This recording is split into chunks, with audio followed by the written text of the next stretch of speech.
discussed about, we had started with regulation of respiration. Regulation of respiration में हमने पहले respiratory rate की बात की. रेस्पिरेटरी रेट यानी कितनी बार हमने देखा कि 12 to 16 टाइम्स पर मिनट की फ्रीक्वेंसी से सांस अंदर ली जाती है और बाहर छोड़ी जाती है. ठीक है, इंस्पिरेशन रेस्पिरेशन. कि अगर 12 से 16 बार 1 मिनट में हो रहा है, ये भी अगर हम 12 लेके चले तो हम कह सकते हैं कि टोटल ड्यूरेशन 5 सेकंड की है. इसमें से 2 सेकंड इंस्पिरेशन के लिए होता है. मैं जस्ट क्विक रिवीजन करा रही हूँ इसकी आपको. 2 सेकंड की इंस्पिरेशन होती है और 3 सेकंड की एक्सपिरेशन होती है. अब ये जो इतने सुर में चीजें हो रही हैं, 2 सेकंड के लिए इंस्पिरेशन फिर 3 सेकंड के लिए एक्सपिरेशन, तो ये हमने देखा था कि कुछ एक प्रॉपर कंट्रोल में ये चीज होती है.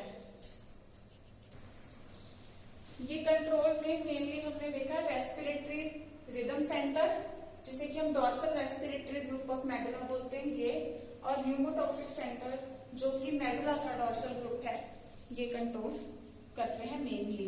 इसके साथ में वेंट्रल रेस्पिरेटरी ग्रुप और apneustic centre which are present in medulla and pons respectively, ये भी इनको असिस्ट करते हैं. हमने देखा dorsal respiratory group. Dorsal respiratory group जो है वो प्रेजेंट होता है dorsally in the medulla. Dorsally in the medulla. Ventral respiratory group exact देखो नाम इसका वेंट्रल है, लेकिन ये वेंट्रोलेटरली प्रेजेंट होता है इन द मेडुला. दोनों मेडुला में प्रेजेंट है. एपन्यूस्टिक सेंटर और न्यूमोटॉक्सिक सेंटर और एपन्यूस्टिक सेंटर, ये दोनों पॉन्स में प्रेजेंट है. तो देखो जिन दोनों को हमने बोला कि ये मेन है, वो दोनों डॉर्सली प्रेजेंट है अपने अपने एरिया में. Dorsal respiratory rhythm centre dorsally in the medulla और apneustic centre dorsally in pons. Ventral is present ventrolaterally. Ventral respiratory group is present ventrolaterally in the pons region, and apneustic center is present in the lower region of the pons region. ठीक है, lower area of the pons region. Then effects, अगर हम बात करें effects की, तो होता क्या है, ये मेनली जो डॉर्सल रेस्पिरेटरी ग्रुप होता है, ये इंस्पिरेशन के लिए मैसेज भेजता है और 2 सेकंड के लिए ये मैसेज भेजेगा जिसमें सांस अंदर ले ली जाती है, इंस्पिरेशन कर ली जाती है, फिर ये 3 सेकंड के लिए मैसेज भेजना बंद कर देता है, जिसमें कि एक्सपिरेशन हो जाती है. ठीक है, फिर आता है ventral respiratory group. Ventral respiratory group क्या करता है, ये दोनों को, जैसे ये सिर्फ इंस्पिरेशन को कंट्रोल कर रहा था, ये दोनों को कंट्रोल करता है. जब जोर से सांस अंदर लेनी होती है, बाहर निकालनी होती है, यानी कि जब इंस्पिरेटरी रिजर्व वॉल्यूम और एक्सपिरेटरी रिजर्व वॉल्यूम कंट्रोल करना तब भी, या जब रेट बढ़ाना हो उस टाइम पे भी, जब फोर्स लग रहा है, वॉलंटरी किया जा रहा है रेस्पिरेशन, उस टाइम पे ये रोल प्ले करता है. ठीक है, यानी कि रेस्पिरेटरी एक्टिविटी को जब बढ़ाना हो. Then apneustic centre. Apneustic centre क्या करता है, ये इंस्पिरेशन की ड्यूरेशन को, सॉरी एपन्यूस्टिक न्यूमोटॉक्सिक सेंटर क्या करता है, इंस्पिरेशन की ड्यूरेशन को शॉर्ट करता है. कैसे शॉर्ट करेगा इंस्पिरेशन को, एक तो ये जो सिर्फ करे इंस्पिरेशन को रहा कंट्रोल, और इसमें जो न्यूरॉन्स है वेंट्रल रेस्पिरेटरी ग्रुप में, ये इंस्पिरेशन और एक्सपिरेशन दोनों के लिए है. तो इसके जो न्यूरॉन्स मतलब नर्व सेल्स, ऑब्वियसली मैसेज भेजना है थ्रू नर्व सेल्स. तो इसके जो न्यूरॉन्स इंस्पिरेशन को कंट्रोल करते हैं, ना कि वो जो एक्सपिरेशन को करते हैं, सिर्फ वो जो इंस्पिरेशन को कंट्रोल करते हैं, ये उनको मैसेज भेजेगा, प्लस इसके न्यूरॉन्स को मैसेज भेज देगा. इसके न्यूरॉन्स तो कर ही सिर्फ इसको रहे हैं इंस्पिरेशन को कंट्रोल, तो इसको मैसेज भेजेगा, प्लस इसके इंस्पिरेटरी न्यूरॉन्स को मैसेज भेजेगा, ताकि जो है इंस्पिरेशन का ड्यूरेशन कम कर दिया जाए. ठीक है, और जब ये सिग्नल स्ट्रॉन्ग भेजेगा तो हम देख सकते हैं कि 0.5 सेकंड का ही रह जाता है, यानी कि 4 टाइम्स कम हो जाता है, 25% ड्यूरेशन रह जाती है. और जब ये वीक सिग्नल आता है तो इंस्पिरेशन 2 सेकंड से 5 सेकंड तक का इसका ड्यूरेशन हो सकता है. और apneustic centre lower part of the pons में होता है, जो वर्क एक तरीके से works in association with the पड़ोसी. हु इज इट्स पड़ोसी? Because it is also present in response. तो it works in association with its पड़ोसी that is pneumotoxic center and कितनी गहरी सांस लेता है वो ये चेक करता है। ये इंस्पिरेशन की ड्यूरेशन और ये कितनी गहरी सांस ली जाती है उसको डेप्थ ऑफ इंस्पिरेशन को ये चेक करता है। अगर हम इंस्पिरेटरी एरिया जब हम देखते हैं कि देखो 2 सेकंड के लिए इंस्पिरेशन हुई और 3 सेकंड के लिए एक्सपिरेशन हुई, तो जो इंस्पिरेटरी एरिया है हम कह रहे हैं एक्चुअली हो क्या रहा है, मैं ये बात को रख करके आपको बताऊंगी।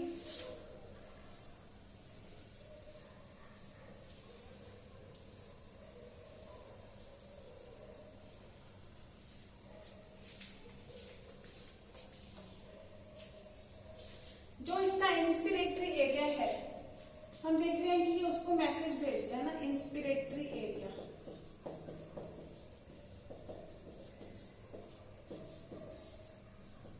Inspiratory area we see that it is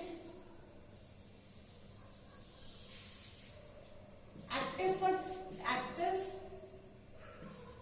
for 2 seconds and it is passive, यानी कि एक तरीके से बंद है या पैसिव है for या इनएक्टिव कह लो बेटर रहेगा, ये इनएक्टिव है for 3 seconds और जब ये एक्टिव है फॉर 2 सेकेंड्स तो इसमें क्या हो जाएगी, इंस्पिरेशन हो जाएगी यानी कि सांस अंदर ही जाएगी। उससे भी पहले 2 सेकेंड के लिए इंस्पिरेटरी एरिया एक्टिव हो, यानी 2 सेकेंड के लिए इसने मैसेज भेजा, इंस्पिरेटरी एरिया जो है ये एक्टिव हो गया है ना। एक्टिव हो गया तो उसमें ये क्या हो जाएगा, intercostal muscles and diaphragm all of them contract. ठीक है, और जब ये कंट्रैक्ट करेंगे तो क्या हो जाएगा, इंस्पिरेशन हो जाएगा। और 3 सेकंड के लिए उसके बाद जब ये इनएक्टिव हो जाते हैं तब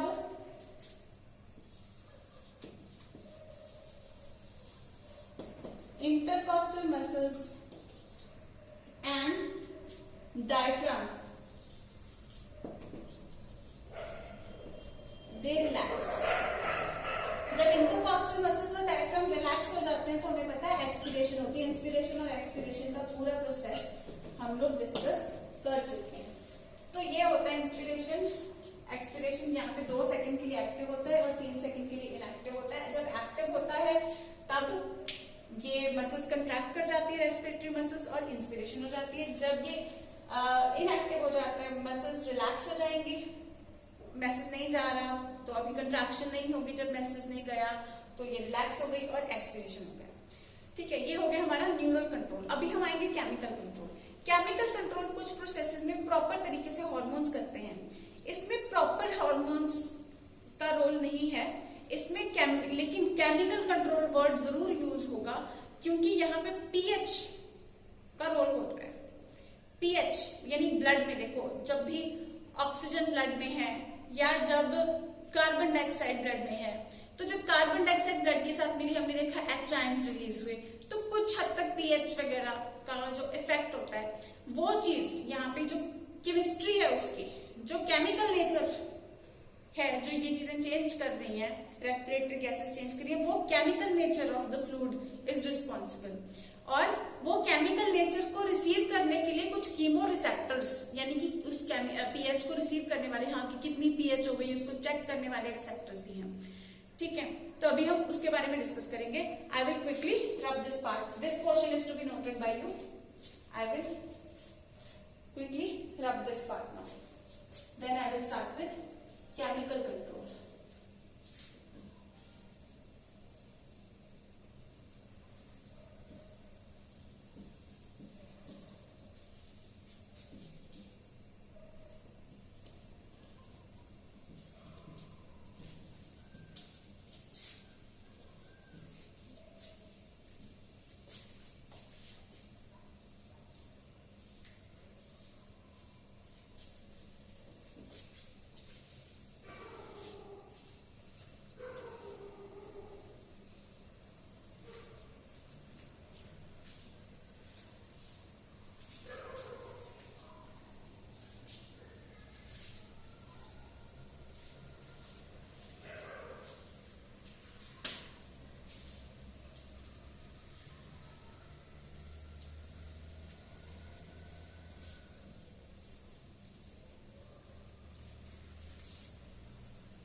finish neural control, let's start with chemical control.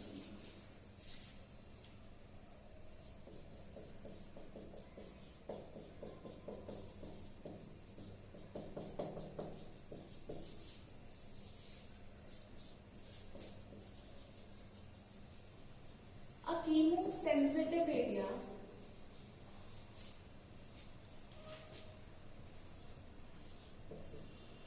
that is highly sensitive to carbon dioxide concentration and H ion concentration is present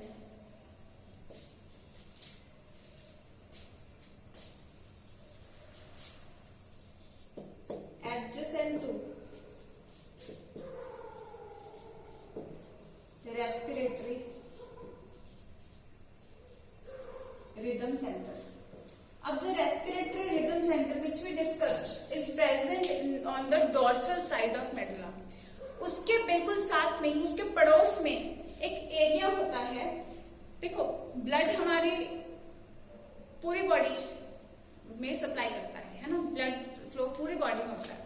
तो जब ब्रेन के इस पार्ट से जब कैपिलरीज गुजरने लगती हैं तो यहाँ पे इस ब्रेन का ये हिस्सा जहाँ पे रेस्पिरेटरी रिदम सेंटर है मेडुला के उस हिस्से में, तो उस रेस्पिरेटरी रिदम सेंटर के पड़ोस में एक एरिया है कि जब ब्लड वहां से गुजरता है तो वो ब्लड में कितनी कार्बन डाइऑक्साइड है उसको भी चेक करता है, प्लस उसमें कितनी एच आयन कंसेंट्रेशन है यानी कि पीएच. एच आयन कंसेंट्रेशन कैसे पता चलेगी? पीएच. तो यानी कि वो इसको भी चेक कर लेता है. Natural method, see how what beautiful natural method in the body to check the chemical nature of the blood. Blood की केमिकल नेचर उसका टेस्ट कर लेता है एक तरीके से वो इंटरनली, और उसमें अगर ये सब्सटेंसेस उसको ज्यादा लगते हैं, अगर उसको ये सब्सटेंसेस लगे ज्यादा, तो वो क्या करेगा? इन सब्सटेंसेस को बाहर निकालने की कोशिश करेगा. रीजन क्या है? अब ध्यान दें बच्चे, हम लोग नॉर्मली क्वेश्चन आपको आ जाता है कि respiratory rate is mainly controlled by oxygen concentration in the body और carbon dioxide concentration in the body. तो आंसर लगेगा carbon dioxide concentration. Reason, oxygen अगर कम हो जाए तब, देखो क्वेश्चन इस तरीके से आता है कि ऑक्सीजन कम हो जाए तब होता है, या कार्बन डाइऑक्साइड कंसेंट्रेशन कम ज्यादा हो जाए बॉडी में तब ये जो कीमोसेंसिटिव एरिया तब ये स्टिमुलेट होता है. तो हमारा आंसर आएगा जब कार्बन डाइऑक्साइड कंसेंट्रेशन ज्यादा हो जाए. रीजन क्या है? अब carbon dioxide actually can be poisonous for the body if accumulated inside the body. तो इस वजह से अगर कार्बन डाइऑक्साइड बॉडी में इकट्ठी हो जाती है तो बॉडी क्या करती है? रेस्पिरेशन रेट बढ़ा देती है, जिससे कि वेंटिलेशन शुरू हो जाए. वेंटिलेशन का क्या मतलब होता है? एक रूम बंद है, ठीक है, बिल्कुल एक बंद सा रूम होता है, हम कहते हैं ना उस रूम में घुटन होती है. भाई इस रूम में या तो हम लोग को क्या चाहिए? हम लोग को कोई एग्जॉस्ट फैन चाहिए या डोर्स ऐसे चाहिए कि हवा क्रॉस कर रही हो. अदरवाइज हम लोग आजकल एयर कंडीशनिंग पे आ गए हैं. अदरवाइज एक एयर कंडीशनिंग ना हो तो हम कुछ लोग एयर कंडीशनिंग से भी अब भी वो वेंटिलेटेड हाउसेस प्रेफर करते हैं. तो जैसे पुराने घर होते थे उस टाइम पे एयर कंडीशनिंग नहीं होती थी, तो वो कैसे घर को बिल्ड करते थे कि जो भी ऑपोजिट डोर्स हैं जो कि उनका इनबिल्ट एरिया होता है, उसमें जो डोर्स बिल्कुल एक घर के जो सामने वाले कोर्टयार्ड को निकलता है और पीछे वाले कोर्टयार्ड को जो डोर निकलता है, तो वो ऑलमोस्ट ऑपोजिट जाते थे कि अगर दरवाजे खोल दिए जाए तो हवा का बहुत अच्छा सा फ्लो बन जाएगा वहां से. यानी कि अंदर वही हवा इकट्ठी नहीं होती जाएगी. अगर दोनों दरवाजे ऑपोजिट साइड पे खुलते हैं तो फ्रेश एयर अंदर आती जाती रहेगी, और जो हम लोग को नॉर्मली बंद कमरे में घुटन महसूस होनी शुरू हो जाती है तो वो नहीं होगी, बिकॉज फ्रेश एयर लगातार अंदर आ रही है, तो अंदर ज्यादा कार्बन डाइऑक्साइड अक्यूमुलेट नहीं हो रही है. तो बॉडी में भी कुछ वैसे सिस्टम है कि अगर कार्बन डाइऑक्साइड ज्यादा इकट्ठी हो जाए तो बॉडी के लिए can be poisonous. It is going to kill the neurons, going to kill the cells slowly. So body में it is, since it is poisonous, so body क्या करती है कि अगर देख के कि if carbon dioxide concentration this poisonous gas is rising so much, so it has to be eliminated out. उसके लिए वो रेस्पिरेटरी रेट बढ़ा देगी. अब कार्बन डाइऑक्साइड के साथ एच आयन का जो रिलेशन था, आई थिंक आपको याद होगा कि जब टिश्यूज ने कार्बन डाइऑक्साइड रिलीज की तो carbon dioxide goes and combines with water to form H2CO3 which splits up into H ions and HCO3. Remember, तो कार्बन डाइऑक्साइड के साथ H आयंस का role, this used to happen in the presence of enzyme carbonic anhydrase. तो H ions भी एक तरीके से signify करते हैं. देखो H आयन कंसंट्रेशन ज्यादा होगी तो pH क्या हो जाएगी, लो हो जाएगी. High H ion concentration, high carbon dioxide concentration और लो pH, all these things will signal. तो ये जो पड़ोसी है इसका कीमोसेंसिटिव एरिया, ये चेक करके कि अगर इन चीजों की कंसंट्रेशन ज्यादा है तो ये अपने रेस्पिरेटरी रिदम सेंटर को मैसेज भेज देगा कि भाई ये चीजें ज्यादा हो चुकी हैं, अब रेस्पिरेशन का रेट आपको बढ़ाना पड़ेगा. So this is how this chemosensitive area is going to work. ठीक है, तो नेसेसरी चेंजेस जो भी एडजस्टमेंट करनी है रेस्पिरेटरी प्रोसेस में, ताकि ये जो खतरनाक चीजें बॉडी में इकट्ठी हो रही हैं इनको बॉडी के बाहर निकाला जा सके, उस हिसाब से रेस्पिरेटरी रेट बढ़ा लिया जाएगा और चेंज कर दिया जाएगा, क्योंकि इनको बाहर निकालना जरूरी है. तो प्रोसेस क्या है,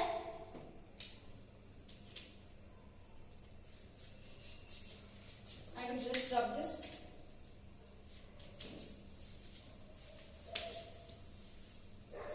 तो आर्टीरियल ब्लड यानी कि आर्टरीज में हमें पता है कि ज्यादा ऑक्सीजन रहनी चाहिए, कार्बन डाइऑक्साइड बहुत कम रहनी चाहिए. तो लेकिन आर्टरी में ही अगर ये हमें ज्यादा, जो नॉर्मल से ज्यादा कार्बन डाइऑक्साइड कंसंट्रेशन आ जाए तो उससे ये चेक होता है राइज इन. तो अगर इट इज राइज इन, तो जहां से जो आर्टरीज गुजर रही है मेनली वहां से ये चेक होता है. सो राइज इन, क्वेश्चन ये भी आ सकता है कि आर्टीरियल ब्लड में चेक हुआ है कि वीनस ब्लड में चेक हुआ, तो हम कहेंगे arterial. Rise in arterial blood carbon dioxide concentration. तो आर्टीरियल ब्लड की carbon dioxide concentration, carbon dioxide की कंसंट्रेशन अगर आर्टीरियल ब्लड में बढ़ जाए तो, और rise in arterial blood carbon dioxide concentration और H ion concentration. H ion concentration अगर बढ़ेगी तो डिक्रीज इन pH. अगर ये सारी चीजें, ये पर्टिकुलर एरिया जो कीमोसेंसिटिव एरिया है इसके पड़ोस में, ये सब अगर चेक करता है, प्लस इसके अलावा और भी एक्चुअली कंट्रोल सेंटर्स होते हैं, ये सब अगर आर्टीरियल ब्लड में हो जाए तो रिसेप्टर्स इसको चेक करेंगे. अब रिसेप्टर्स कौन कौन से होते हैं, एक रिसेप्टर तो हमने बात कर ली जो मेन हमारे रिसेप्टर्स होते हैं. ठीक है, chemo receptors in the medulla.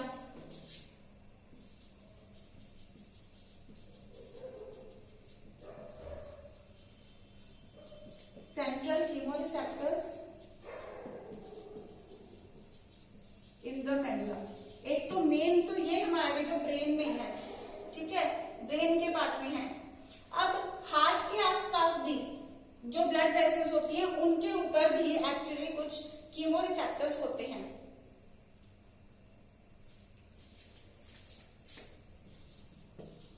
aortic and carotid bodies में, aortic and carotid bodies क्या होती हैं, aorta याद है आपको, जो सबसे बड़ी आर्टरी डोर्सल एओर्टा, उसके ऊपर कुछ रिसेप्टर्स होते हैं. और ठीक उसी तरीके से कैरोटिड आर्टरी के ऊपर भी कुछ पर्टिकुलर पॉइंट्स ऐसे होते हैं कि जब इन आर्टरीज में से जब ब्लड गुजरना शुरू करता है, आयोटा भी आर्टरी है, कैरोटिड आर्टरी भी आर्टरी है, तो इनमें से जब ब्लड गुजरना शुरू होता है तो इनमें ही कुछ ऐसे पॉइंट्स होते हैं जो उस ब्लड में ये चीजें चेक कर लेते हैं, उनका पीएच चेक कर लेते हैं, उनकी कार्बन डाइऑक्साइड कंसंट्रेशन चेक कर लेते हैं. अब जो ब्रेन के अंदर रिसेप्टर्स हैं उनको हम सेंट्रल रिसेप्टर्स बोल रहे हैं, जो ब्रेन के अलावा कहीं और है, यानी कि ये अगर हम कह दें तो हार्ट के पास है तो इनको हम कह देंगे पेरिफेरल.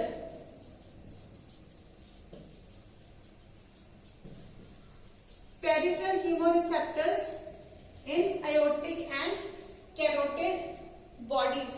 तो ये कीमोरिसेप्टर्स जब चेक करते हैं कि ये सारी चीजें हो गई हैं, आर्टेरियल ब्लड कंसंट्रेशन ये बढ़ गई है, H आयन कंसंट्रेशन बढ़ गई है, और H आयन कंसंट्रेशन बढ़ेगी तो ऑटोमेटिकली pH जो है डिक्रीज हो गई है. अगर ये रिसेप्टर्स में ये सब चीजें आती हैं तो ये फिर क्या करते हैं, ये मेडुला ऑब्लोंगेटा का जो इंस्पिरेटरी एरिया, जो रेस्पिरेटरी रिदम सेंटर है, उसको फिर ये मैसेज भेजेंगे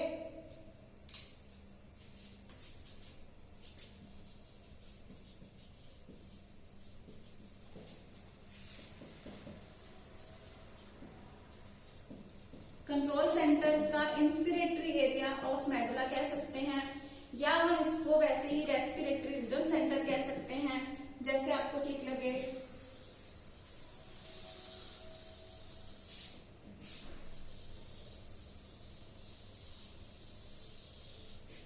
ठीक है, तो ये रिसेप्टर्स इधर आते हैं और कंट्रोल सेंटर को फिर मैसेज जाता है।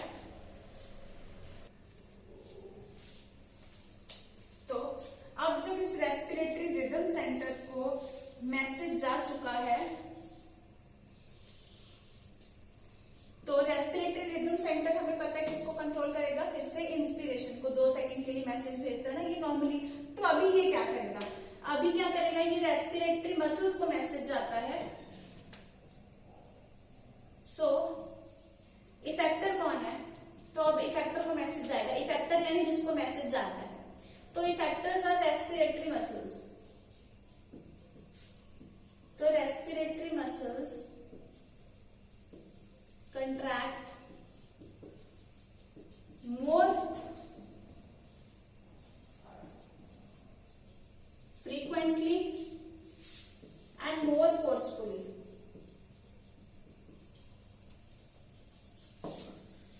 मोर फ्रीक्वेंटली यानी कि ज्यादा बार वो कंट्रैक्ट करते हैं और ज्यादा जोर से कंट्रैक्ट करते हैं।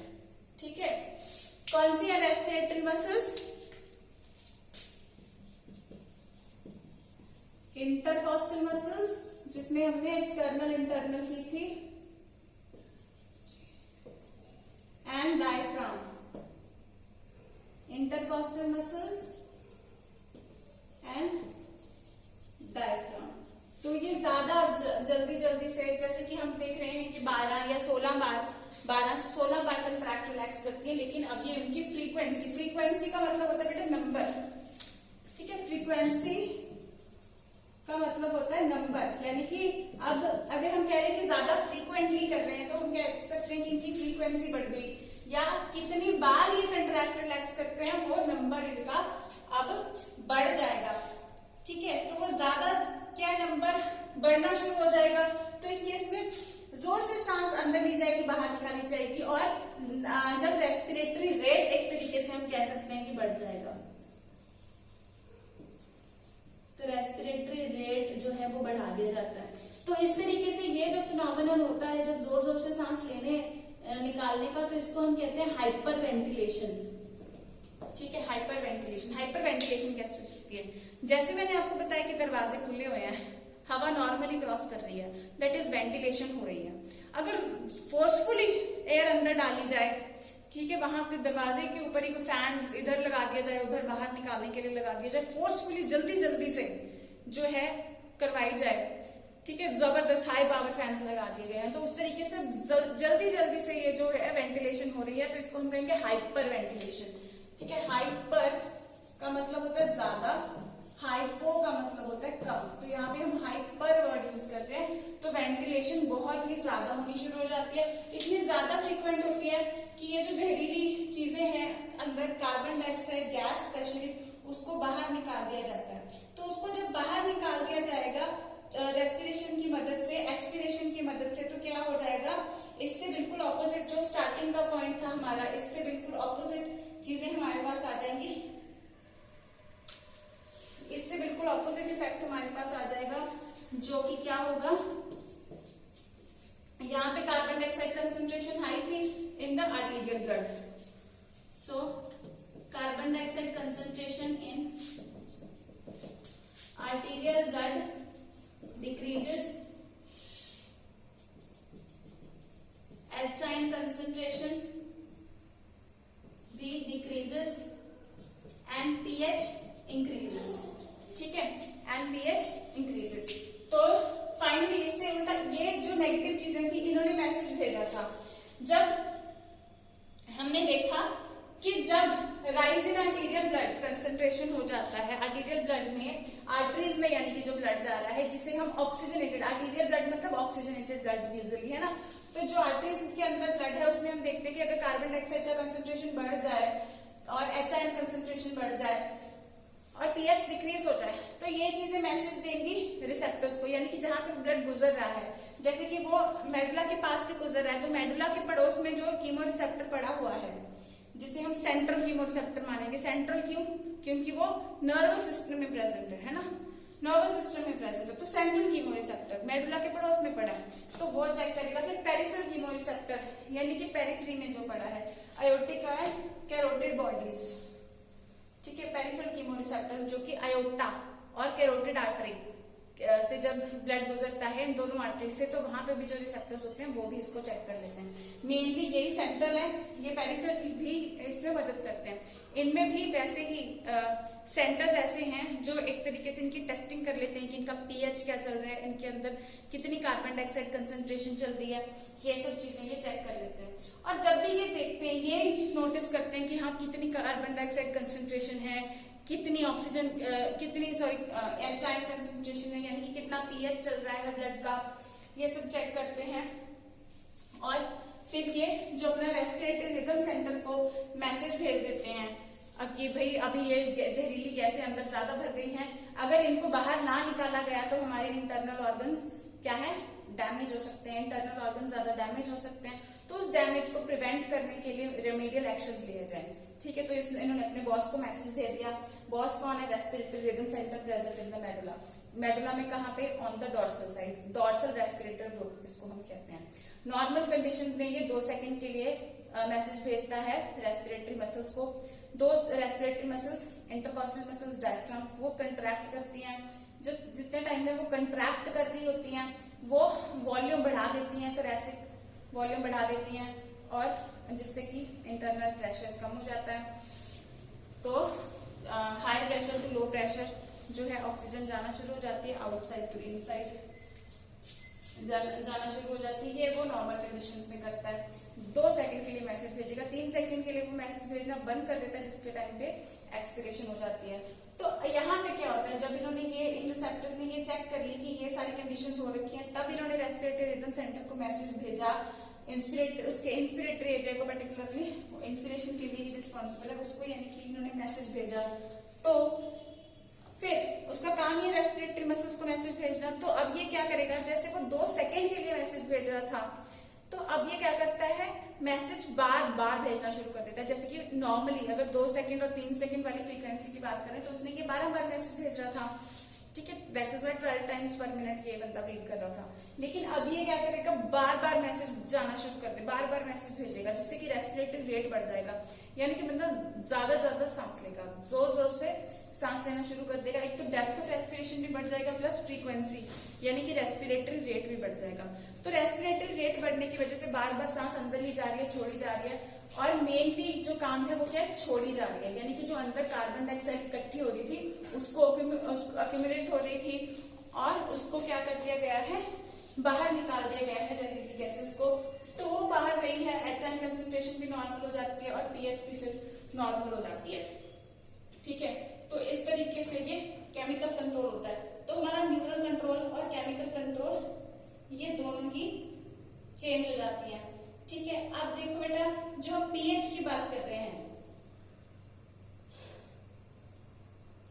जो हम पीएच की बात कर रहे हैं, ये पीएच एक्चुअली आप लोग कहोगे कि मैम आपने तो पीएच ऑफ ब्लड जस्ट ये बताया कि pH of blood is 7.4। This is actually arterial blood का पीएच। जब बहुत ज्यादा ये कंसंट्रेशन चीजें बहुत ज्यादा बढ़ जाएं, हमने देखा है कि पीछे कार्बोनिक एसिड बन जाता है। कार्बोनिक एसिड ये चीज बन रही थी, और जब ये फिर ब्रेक होता है तो इसमें एचाइन्स और बाइकार्बोनेट आयंस इस तरीके से ये बन जाते हैं। ये कार्बोनिक एसिड बनने की वजह से ये एचाइन्स भी बढ़ जाते हैं। अब अगर एचाइन्स, देखो carbon dioxide plus water gives this thing, तो कार्बन डाइऑक्साइड बढ़ी तो बाइकार्बोनेट बढ़ा, ये कार्बोनिक एसिड बढ़ा, कार्बोनिक एसिड बढ़ा, ब्रेकडाउन हुआ, एसिड एक तरीके से, तो ऑब्वियसली एसिडिटी ज्यादा होगी, तो एचाइन्स रिलीज कर दिए। तो इससे भी हम ले सकते हैं कि एचाइन्स इस वजह से रिलीज हो गए। एचाइन्स रिलीज हो गए तो पीएच क्या हो जाएगी, कम हो जाएगी। तो हम पीएच कह सकते हैं कि normally pH of venous blood जो होती है, जो वेन्स में नॉर्मली होती है, वो पीएच होती है 7.36 होती है। और जब ये चीजें ब्लड में बढ़ जाए तो इवन की आर्टीरियल ब्लड की जो नॉर्मल पीएच 7.4 है ये भी फिर कम होनी शुरू हो जाती है। ठीक है, जैसे वीनस में तो नॉर्मल है कि 7.36 होती है, और वीनस यानी कि डीऑक्सीजनेटेड ब्लड में, और आर्टीरियल ब्लड में 7.4 होती है। लेकिन जब ये कंडीशंस हो जाएं तब यहाँ पे भी जो पीएच है 7.4 की जगह कम नीचे आनी शुरू हो जाएगी। देखो ज्यादा कोई फर्क नहीं है दोनों में, 0.04 का फर्क है, लेकिन फिर भी थोड़ा सा जो पीएच का डिफरेंस है, बॉडी होम्योस्टैसिस मेंटेन करना चाहती है, यानी कि कॉन्स्टेंसी मेंटेन करना चाहती है। तो वो कॉन्स्टेंसी जब मेंटेन नहीं रहती है तो तुरंत वो जज कर लेती है, और उस कॉन्स्टेंसी के पीछे का, कॉन्स्टेंसी चेंज होने के पीछे का रीजन वो चेक कर रही है कि दिस इज द रीजन। वो बॉडी ने उसके लिए स्पेशल अपने बॉडी तैनात कर रखे हैं ना, ये जो चेक कर लेते हैं कि क्या चेंजेस आ रहे हैं, उस अकॉर्डिंग से ब्रेन को मैसेज भेजते हैं, ब्रेन उस अकॉर्डिंग से एक्शन लेता है, और रेमेडियल एक्शन ले लिए जाते हैं, और ये सारे कॉजेस खत्म कर दिए जाते हैं। हम यहाँ पे देख रहे हैं कि इससे ऑपोजिट इफेक्ट फाइनली हमारा आ जाता है। तो this is the final step. तो कीमो इस तरीके से कंट्रोल कर लिया जाता है, सब कुछ नॉर्मलाइज रखा जाता है। ठीक है, तो ये हमारा खत्म होता है केमिकल कंट्रोल भी। न्यूरल एंड केमिकल कंट्रोल किस तरीके से किया जाता है, regulation of respiration, regulation of respiration का पार्ट हमारा कंप्लीट होता है। Study nicely, all the best.